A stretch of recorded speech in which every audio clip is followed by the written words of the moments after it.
গল্পের নাম মধ্যরাতের যাত্রী। হ্যালো বন্ধু, আমি সাইফুল।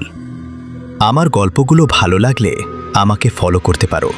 যদি ইউটিউবে দেখো তাহলে সাবস্ক্রাইব করো, আর হ্যাঁ, লাইক করতে ভুলবে না। রাত তখন প্রায় 2টা।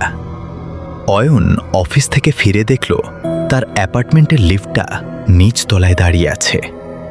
15 তলায় তার ফ্ল্যাট, তাই ক্লান্ত শরীরে সে লিফটে গিয়ে ঢুকল। লিফটের দরজা বন্ধ হওয়ার ঠিক আগ মুহূর্তে একটা লম্বা লোক ভেতরে ঢুকল।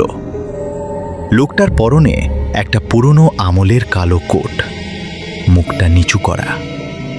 অয়ন 15 নম্বর বাটনে চাপ দিল।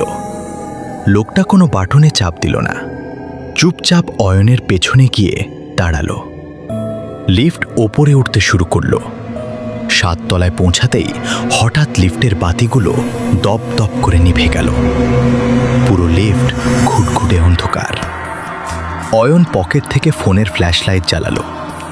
আলোর ছটায় সে দেখল লোকটা তার একদম ঘাড়ের কাছে দাঁড়িয়ে আছে। লোকটার শরীর থেকে হিমশীতল একটা ঠান্ডা বাতাস বের হচ্ছে। অয়ন ভয়ে কাঁপা গলায় জিজ্ঞেস করল, আপনি কত তলায় যাবেন? লোকটা কোনো কথা বলল না, শুধু ধীরে ধীরে মাথা তুলল। অয়ন দেখল লোকটার চোখের জায়গায় কোনো মণি নেই, শুধু সাদা মাংসপিণ্ড। লোকটা ফিসফিস করে বলল, আমি তো 15 তলাতেই যাচ্ছিলাম 10 বছর আগে, ঠিক এই লিফটটা ছেড়ে পড়ে যাওয়ার আগে। ঠিক সেই মুহূর্তে লিফটের বাতি জ্বলে উঠল এবং 15 তলায় দরজা খুলে গেল। অয়ন দৌড়ে লিফট থেকে বেরিয়ে নিজের ঘরের দিকে ছুটল।